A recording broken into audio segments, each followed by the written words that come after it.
Listen to the recording about the Garcia family at the airport getting ready to take their first vacation to Paris. The recording will play twice.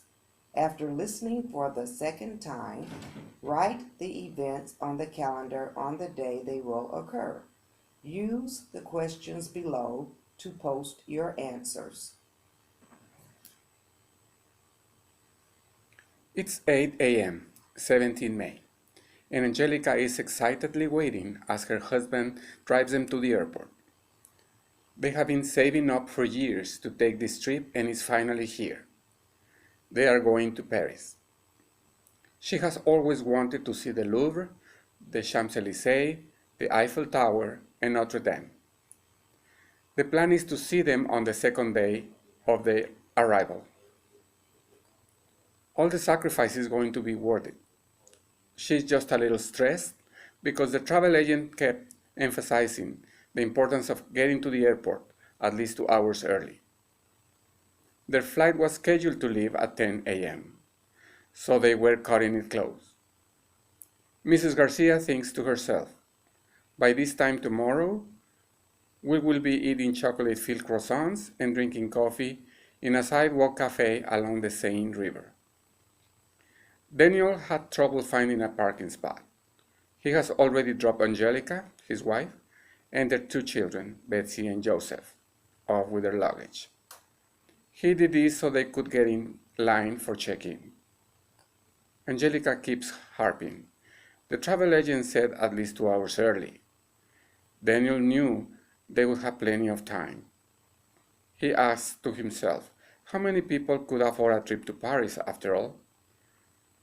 Secretly, he was almost as excited as his wife for this trip. For too many years, his vacation was spent either with her family or doing chores around the house. It was going to be nice to have some time to relax, and being in Paris has its advantages. Paris is, after all, the city of romance.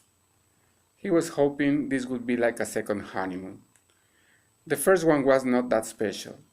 After all, how romantic is a weekend at the local Indian casino in Eagle Pass? He was counting on his daughter Betsy to keep an eye on her younger brother. After all, she was 13 now and needed to accept more responsibility. Joseph was a handful at 6 years old, even for his mother.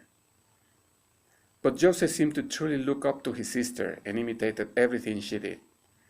Arriving in Paris, they had a perfect plan. Get 2 adjoining rooms and let the kids have one and they another. He could finally have some time with his wife alone. No kids, no telephones, and no work. After a while, Betsy spotted her father walking briskly up to them, and she knew he was not in a good mood. Her dad was a good man and worked hard as a mechanic, specializing in brakes. But he had a temper. Her mother was checking in at the counter, and the clerk just told her that their plane was delayed.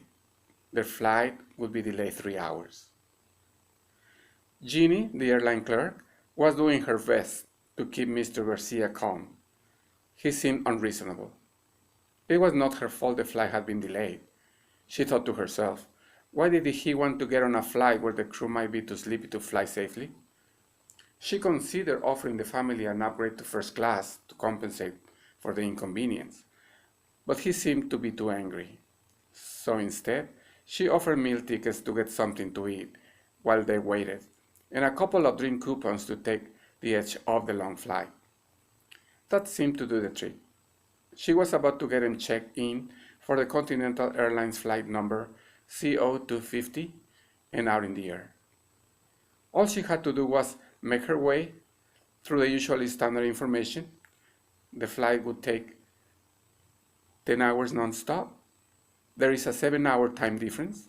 She said, your flight is now scheduled to take off at 1 p.m. and is scheduled to land at 8 a.m. the next morning.